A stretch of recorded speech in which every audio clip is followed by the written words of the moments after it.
শালা ই কি জিকির বে, জীবনে তো এই জিকির শুনি নাই।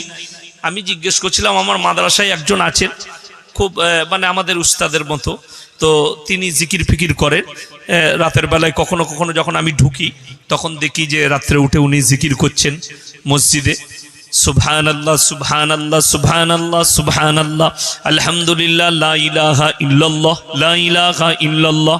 কিন্তু এইটা তো কোনোদিন শুনে। আজব জিকির। ফেরেশতাগুলো আর বাংলাদেশে থাকবে না, সব পালিয়ে যাবে। বুঝতে পারেননি? যত রকমের কোয়ালিটি দরকার পৃথিবীর সব কোয়ালিটি বাংলাদেশে পাবেন। আমাকে অনেকজন ইনভাইট করছে বাংলাদেশে আসুন।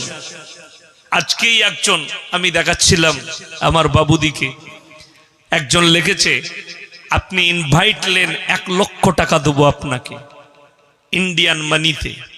আমি বললাম পা আমি রাখবো না, আর আমি যেদিনে পা রাখবো গোটা বাংলাদেশে আঁকছিলা করে ছিলে আগুন ধরিয়ে দিয়ে চলে আসব। আমার বয়ান সবারই সহ্য হবে না, ওই জন্য আমি বললাম বাবা আগে হাসিনাকে হারা, তারপরে আমি পা রাখবো। নাহলে আমি যা বলা বলবো হাসিনার আমাকে ভারত আসতে দিবে না, বলবে মালকে জেলে ভর। অন্যায়ের প্রতিবাদ করব আমি। কষ্ট এক জায়গায় বলি আপনাদেরকে, আপনারা খুশি হবেন শুনে। আমি বলে যাচ্ছি সব থেকে মজবুতি ইমান বাংলাদেশের থেকেও আমাদের ভারতের মুসলমানদের। জোরে বলুন সুবহানাল্লাহ। যারা ভাবেন না বাংলাদেশ ইসলামী রাষ্ট্র, তার থেকে বেশি সুরক্ষিত আছে আমরা ভারতের মুসলমান। ভারতের মুসলমান আমরা অন্যায়ের প্রতিবাদ করতে পাই না? পাই না? অন্যায়ের প্রতিবাদ করতে পাই।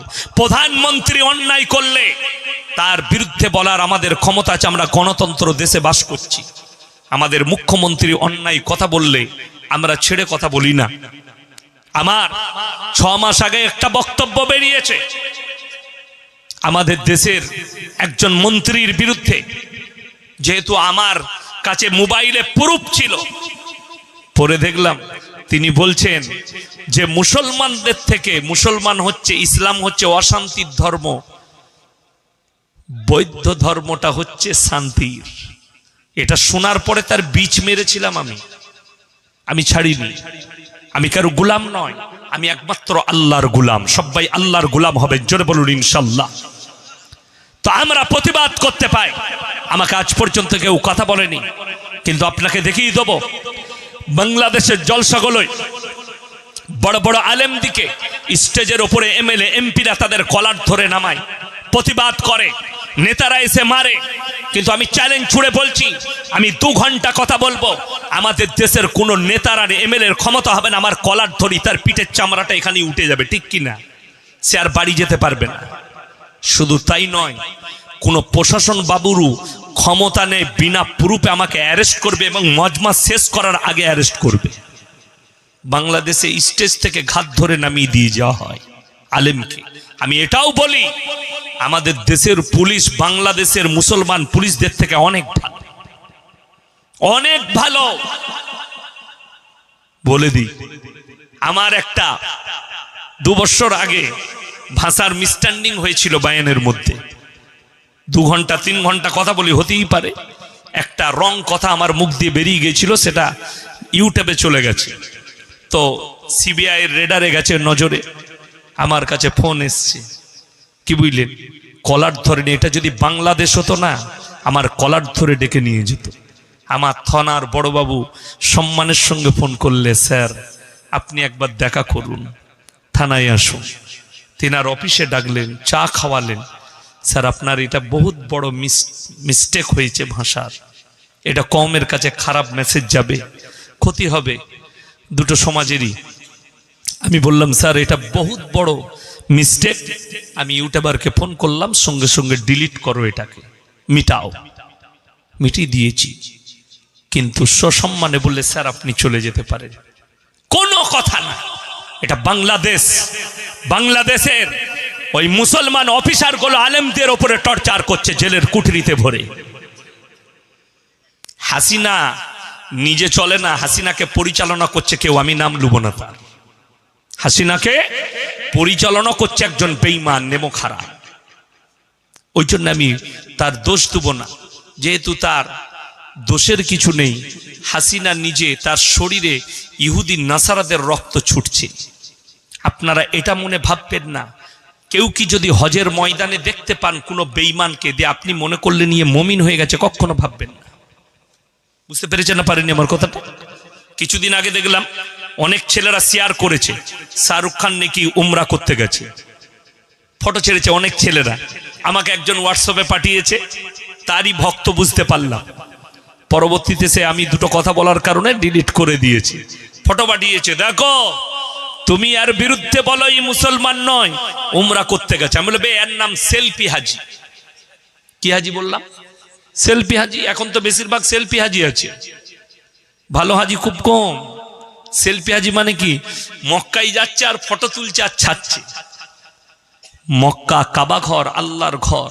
শুনেলেন কারি তৈয়ব সাহেব রহমতুল্লাহ আলাই নব্বরাল্লাহু মারকাদা, আল্লাহ তিনার কবরকে নূরে ভরে দেখ, জোরে বলো আল্লাহুম্মা আমিন।